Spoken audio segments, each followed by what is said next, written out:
خندق کا طول و عرض۔ یہ خندق صلہ کے پیچھے اس پورے راستے کی لمبائی پر کھودنا طے ہوا جس سے مدینہ کے شمال کی طرف سے دشمن آ سکتا تھا۔ اس خندق کے طول و عرض کا خط خود رسول اللہ صلی اللہ علیہ وسلم نے کھینچا۔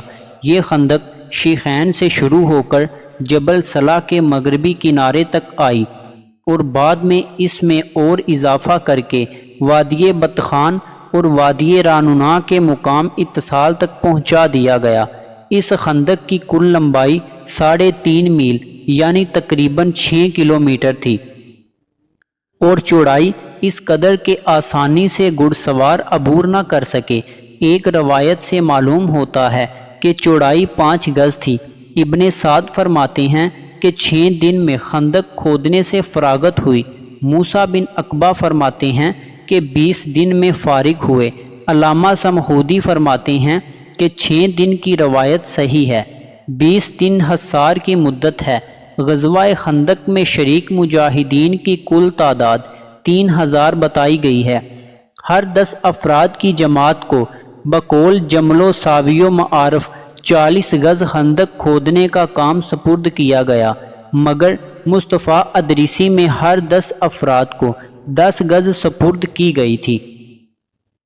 پہلے قول کے مطابق خندق کی لمبائی 12,000 گز ہوتی ہے، دوسرے قول کے مطابق 3,000 ہوتی ہے۔ شرعی میل 2 گز کا ہوتا ہے۔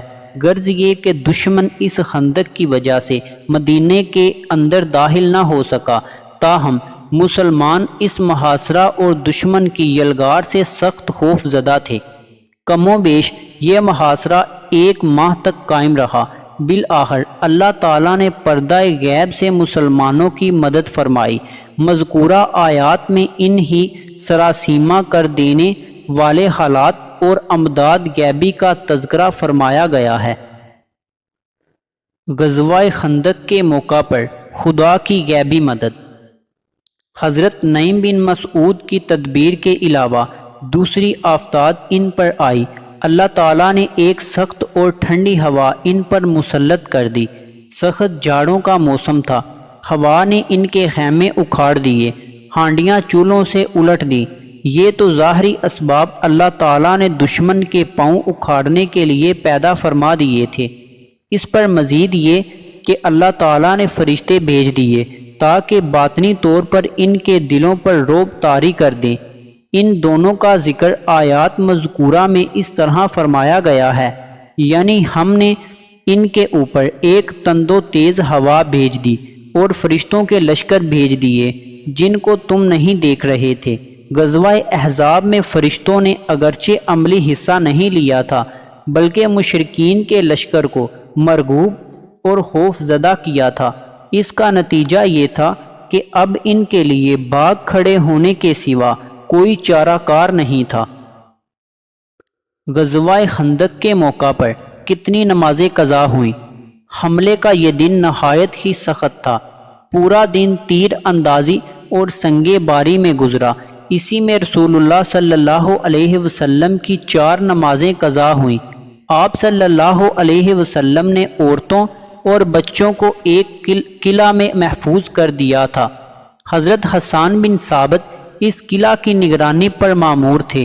آپ صلی اللہ علیہ وسلم کی پھوپھی حضرت صفیہ رضی اللہ تعالی عنہا نے دیکھا کہ ایک یہودی قلعہ کے چاروں طرف چکر لگا رہا ہے۔ اندیشہ ہوا کہ کہیں جاسوس نہ ہو۔ حضرت صفیہ نے حضرت حسان سے کہا کہ اس کو قتل کر دو، ایسا نہ ہو کہ کہیں دشمن سے ہماری مخبری کر دے۔